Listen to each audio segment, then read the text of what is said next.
I became an actor because I had a problem. I was an introvert. You know, I'm the youngest in my family, and I was so pampered in my house that when I used to step out, I didn't know how to deal with people. So I gradually became this very shy introvert kid who could not talk. Well, I still cannot talk. And I have this stage fright.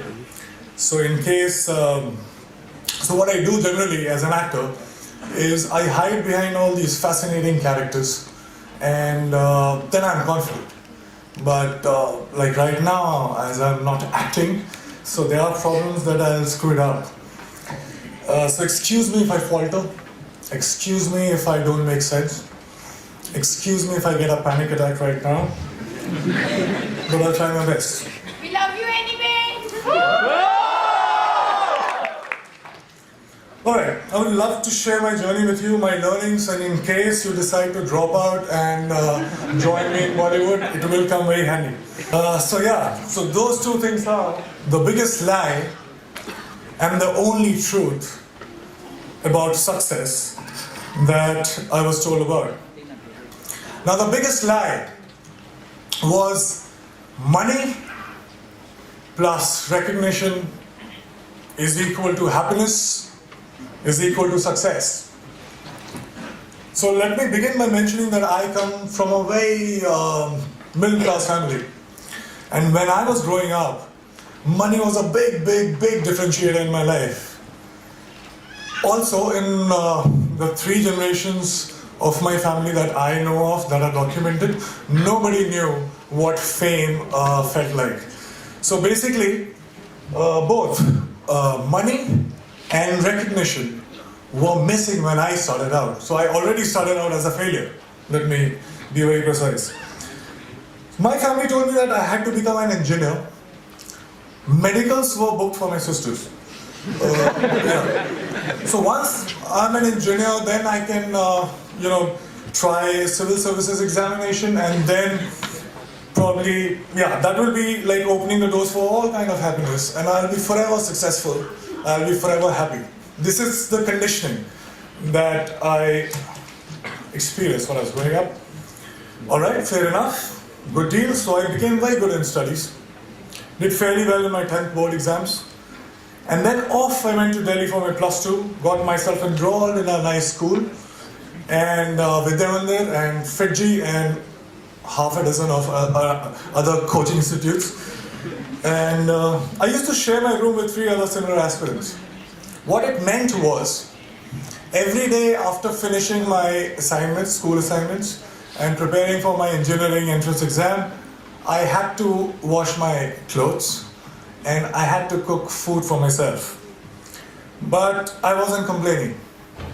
Well, it was worth it, because after all, I was, for the very first time in my life, I was so close to become successful for the first time in my life. So finally I slogged, I got selected for several engineering colleges, and I decided to take admission in Delhi College of Engineering, which is now known as DTU. Thank you. Were you my senior or junior?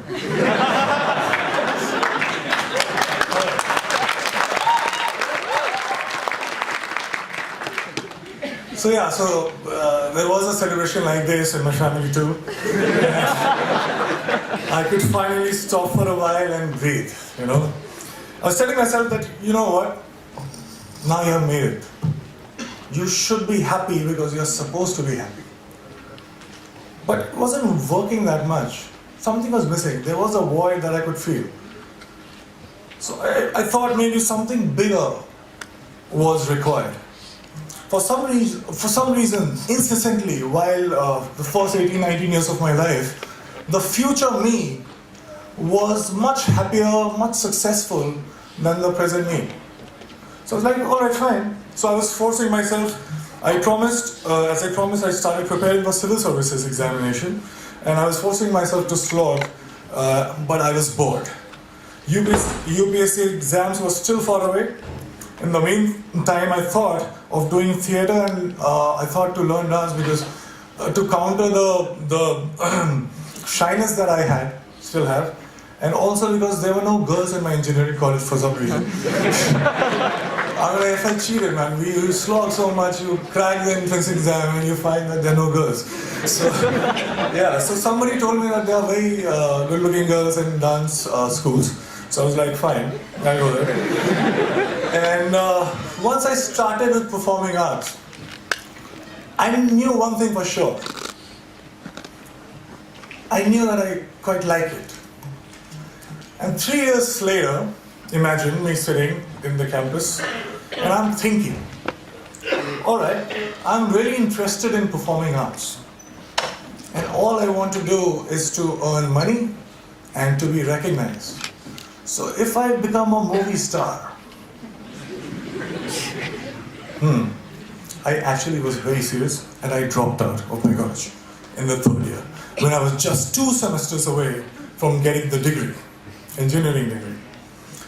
Came to Mumbai, got heavily into theatre and also other skills that I thought were necessary to become an actor. And by the way, this time I stayed with 6 other guys in a single room kitchen. But this time I was prepared for it. This time there was one difference. I was driven. My self-respect was at stake. My ex-college mates, one of them is sitting right here in black shirt, they thought that I was that disaster that folks in engineering and B schools should never become. So I had to prove a point to everybody. I had to prove a point to my family. Most importantly, I had to prove a point to myself. And this was the time when I was also a background dancer. So I was dancing behind all the possible stars that you can think of, Shah Rukh Khan, Shahid Kapoor, everybody. And I was thinking to myself while I was performing, okay, it's just 3 steps away, there I have to get. And everything will be sorted. And I kept going like that. And 2 years later, guess what? I got myself my first big break.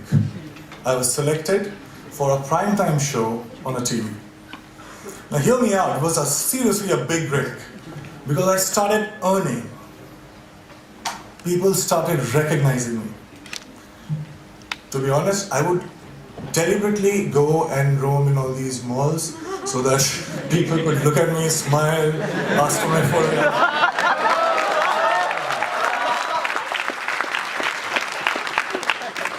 And I was watching myself on TV for the first time. You have no idea how it feels for somebody like me to, I was looking at me and I was looking at myself every day on TV. It was a big, big, big high.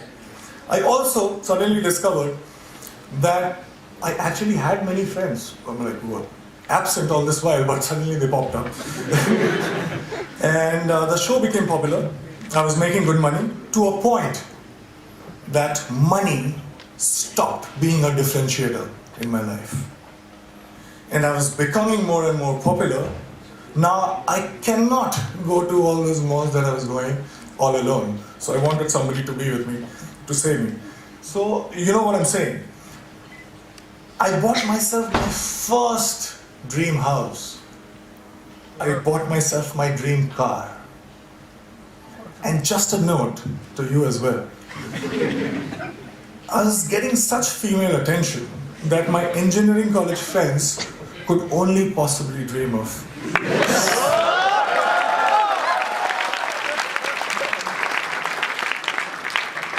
So I was having a time of my life.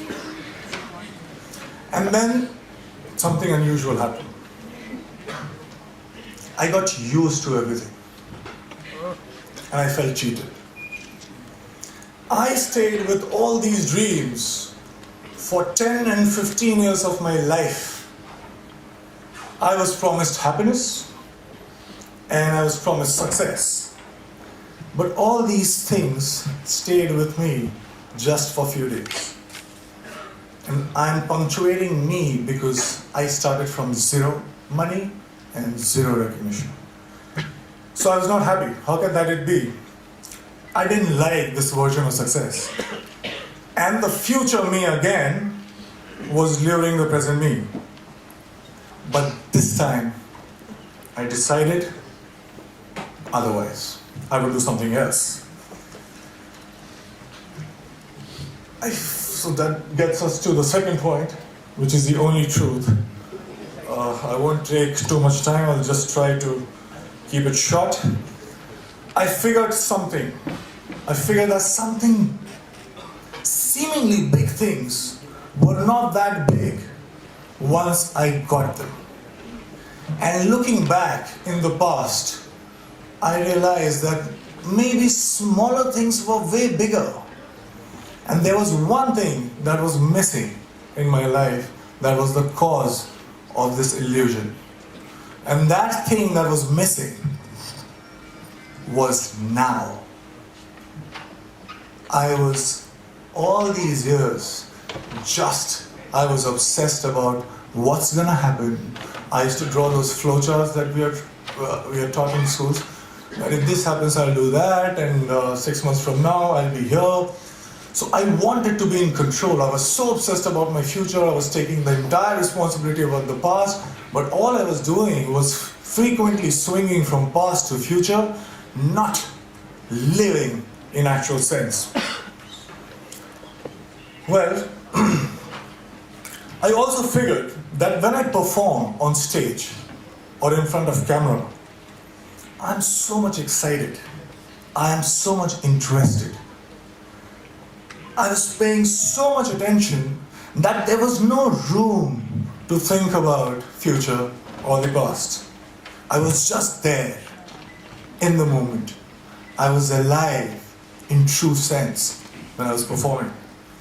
And for the first time, trust me, in a long time, I understood the true meaning of success, which was not money plus recognition, but it was now plus excitement.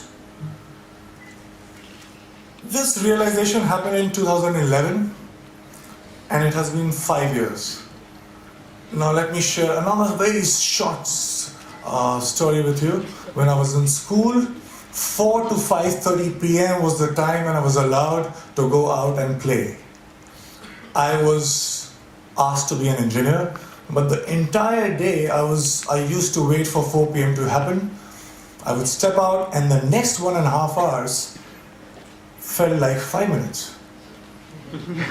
I didn't understand this then, but now very honestly, very confidently, I can tell you this, that I'm living that 4 to 5:30 life right now since last 5 years.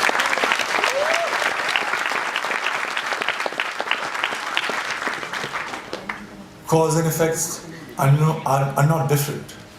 Excitement is the cause, excitement is the effect. I get tired again and again because all these success mantras that we talk about, hard work, belief, focus, vision, risk-taking, talent, perseverance, we can go on and on. But all these success mantras are now the side effects of the process itself. I'm so engaged, it commands my attention so much that there is nothing else that I can think about. So hard work doesn't feels like hard work. And there's nothing else that you can do but to persist. Talent you will cultivate. Vision you will get. Focus, there is no other way because it's commanding your attention so much. So here I am right now, 5 years down the line. Money and fame, although still could not earn back their reputation in my life. But let me show you one thing. I have much more of them than I had ever planned.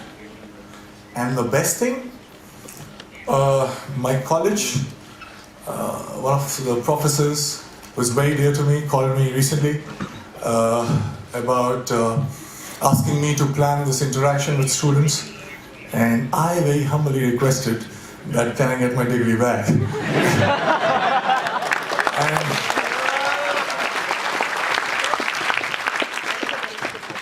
and it's happening, and I'm very excited again. Thank you so much, guys.